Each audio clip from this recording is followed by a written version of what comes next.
Hi, this is John from Lakeshore RV Center. Congratulations on your purchase of your new Torque travel trailer. We're going to rock you around to show you some of the basics and where things are located on this Torque travel trailer.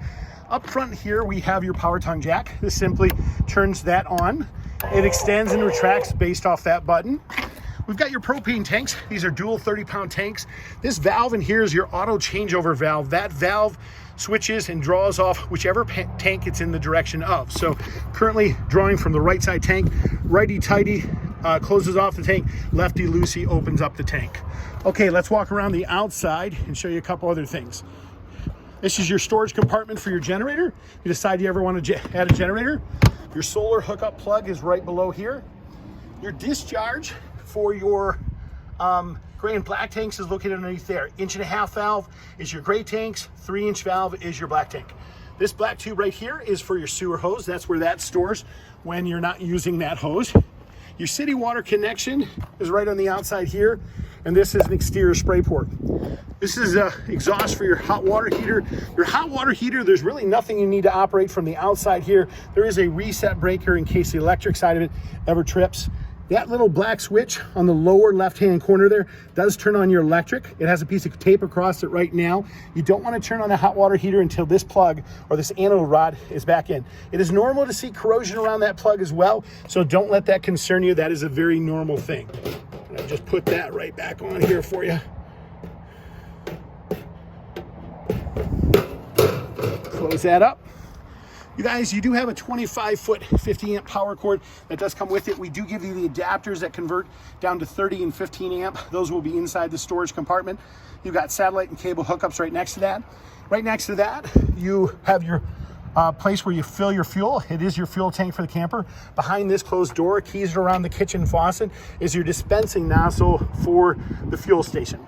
This is a 250-pound rated ladder. To swing this ladder down, you simply pull the pins. That ladder will swing forward. You have a rear patio on this unit. To unlock that, all you do is simply swing up these latches, toggle those around, and pull the door down. When the door is in a horizontal position, in other words, using the supporting cables, that's in its patio position. When you detach the cables, there's a simple pin on either side. When you detach those cables, it will swing down to the ground. Your electric jacks are located in all four corners. Simply to extend those, all you do is push this button here, and notice those jacks will extend for you. Okay. Let's walk around to this side. Over on this side, we've got our fresh water fill. Fresh water fill, this is for our fresh water tank. This is the back of a refrigerator panel. If your 110 is ever not working for any reason, there is a plug behind this panel. You can use a coin to access that panel. Furnace exhaust, keep the little ones away from that, just so they're safe. This is a ground fault exterior plug on the outside of the camper, an additional cable hookup, and then this is a flush for your black tank. It's designed to flush out your tank. One important thing to note is that up in this front compartment, we do have a battery disconnect switch. That switch needs to be in the on position. As long as that's on the on position, you will have 12-volt power for your lighting and other things like your computer boards and any other 12-volt appliances inside the camper. Good reminder, after the first 250 miles, do check your lug nuts on your tires. You do want to make sure we have properly torqued those so that they should be good to go. As we walk in the door here, to our right-hand side, we're going to see our in-command center here, right here. On our right-hand side, the illuminated switches are your overhead cabinet lights. This is your gas hot water heater button. You simply push that to turn that on. Remember, again, make sure that plugs in before you do that. You don't want to burn up your hot water heater. To turn on your water pump, push it, it illuminates, you're good to go. It's an on-demand pump. Cap lights in front here, battery, overhead auxiliary lights, porch lights. To extend your awning, simply push this button right here. Your awning will extend. Your slide out is to the far left-hand side. To check the condition of everything, battery as well, you simply push this button. Fresh water tank, that's empty, black's empty, gray's empty, and there's no auxiliary tank. So that shows you the basic operation of that in-command center. There are light switches throughout the camper. They're either located on the camper or typically on the sides of the light.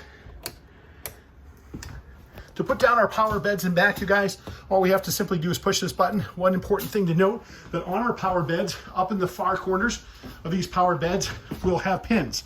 These pins that are up in the right-hand corners of this, they control the top bed from coming down. You have to pull those pins or your top bed will not come down. So important note is make sure before you push that button, if you want the top bed to come down, what you do is make sure this is in a fully up position, run it all the way up, and then it'll release pressure to that, and then you can run it down. To operate your thermostat, real simple, push it multiple times. You'll see a fan indicator, air conditioner indicator. Air conditioners come on, up and down arrow keys will indicate desired temperature that you have. You notice the air conditioner is kicked on. Same thing if we want to go to our furnace, all we do is toggle forward, we hit our furnace, and we can adjust for desired temperature for that. Push it again, it'll shut that off as well. Overhead fan above. See that little red light on your cable hookup for a TV? That little light is your power amplifier for your TV antenna. You do want to make sure that is on. If that's not on, you won't have your amplifier and you get in very few TV channels. Okay, let's talk about the basic operation of this refrigerator. Love this refrigerator. It's a gas electric refrigerator. Real simple to operate. When you put it in auto mode by pushing this button down, what happens is it goes to the most convenient power source. If we're plugged in, it's going to go to electricity. If we push it up, what it's going to do is force it to gas. If you're unplugged, it will automatically go to gas. Do have to make sure that's pushed in.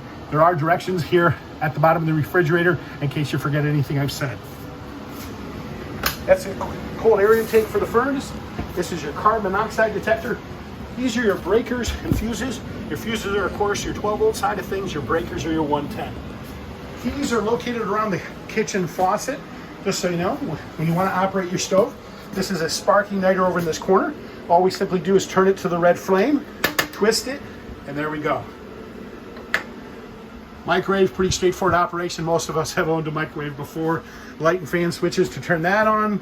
Let's show you your master suite up here. This suite does feature a king-size bed. That switch in the far left-hand corner is a remote switch for your generator. If you do decide to add a generator to this unit. Your recliners. This couch simply folds down.